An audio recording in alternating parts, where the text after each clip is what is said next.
private island. Adams is an all-conference academic performer as well. Advertising major.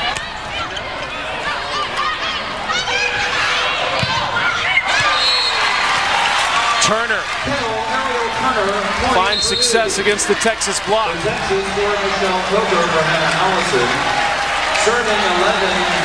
14-9, Longhorns leading here in the third set. Kramer serves. Good block by Purdue. The only reason Purdue is able to stop her on that ball is because it's a short set. She has to adjust. You see her, she drops, tries to push it through. They do a very good job of dropping and taking away that area. That was one-on-one Fisher there with the block. Cross set, this time hits through the block. For Texas 18, Amber Robertson. Cross set gives Texas a 5-point lead. 12 kills tonight. At 19 against Illinois last night, leads the team in that category. Big 12 Player of the Year. And Turner again finds the opening. Very nice swing. She goes up and she extends her arm and hits at the very top of her swing, which allows her to put the ball in that back corner. Turner's hitting percentage going up concerning Jarrett Elliott and the Longhorns. She was in the 100s at the start of this set. She's up to 226 now.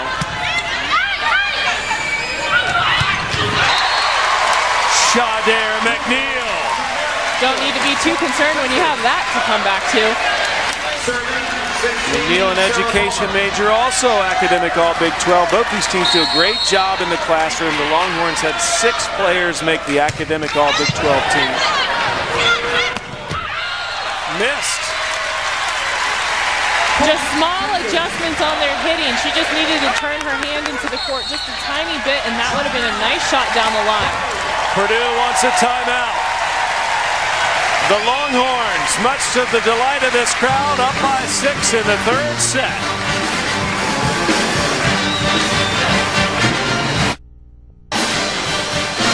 Well, Texas leading this third set up by 6. Purdue, though, playing without heart, literally. Jacqueline Hart in the first set went out injured.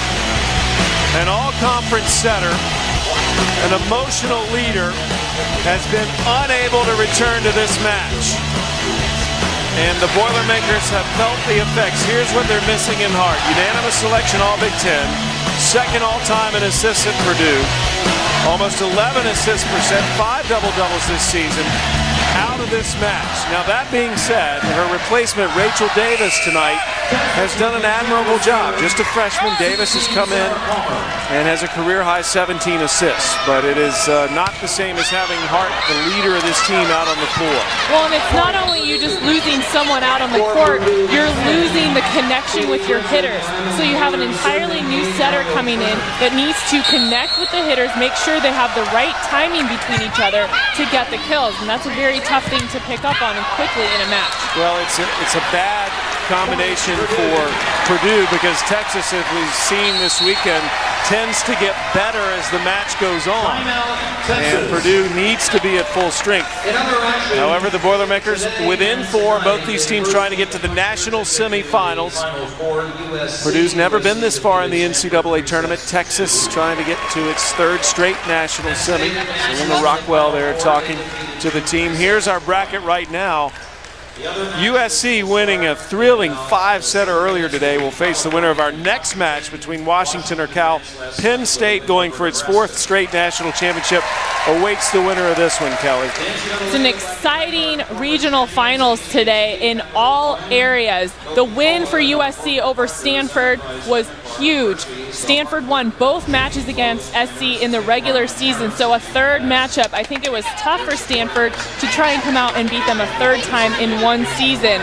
And I'm very excited about the Washington-Cal matchup because I think that it's great to have 2 Pac-10 teams going against each other, obviously, but I think that they're 2 powerhouses meeting up together. They match up well, so I think that will be a great match. Well, the national championship will be decided next week in Kansas City. Stanford all-time leads for most NCAA titles, but Penn State has won 3 in a row, still in the hunt for a 4th straight.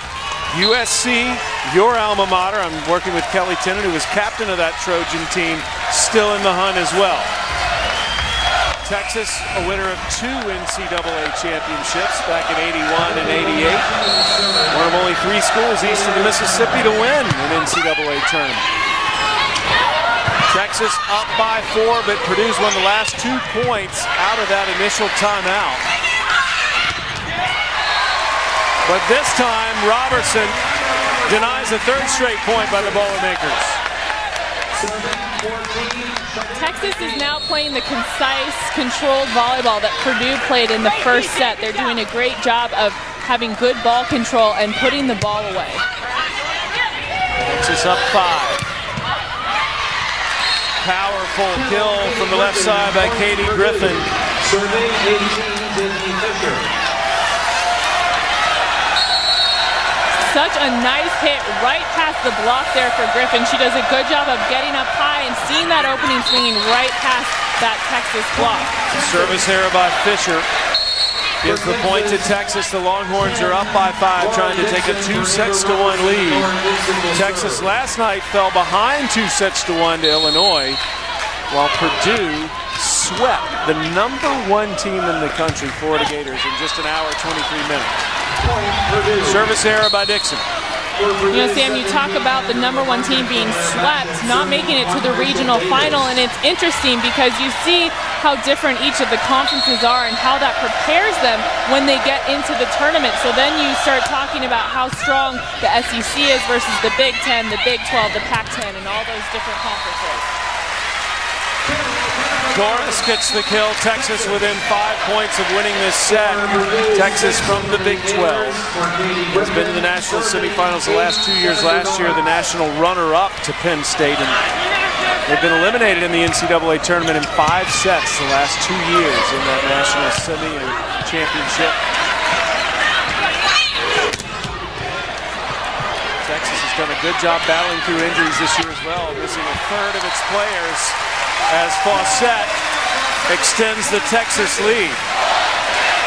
And I think Jared Elliott's done an amazing job with keeping this team in the national picture with all the injuries that they have lost. Bailey Webster is out. They lost players like Hooker Ingle last year, which were all Americans. And they're on the verge of a national semifinal. I talked to Coach Elliott right before the match started. I said, Jared, how are you doing this with this team and all the injuries that you've sustained? And he said, you know, they have a great attitude. It's a very fun team, and we've done the best with what we have. And obviously, it's a lot of great coaching.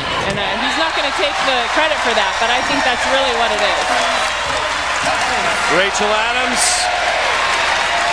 trying to get Texas to a 7th NCAA national semifinal. Purdue looking for its first, but Texas on the verge of a 2-1 lead, perhaps. This could be a set point if Texas wins it.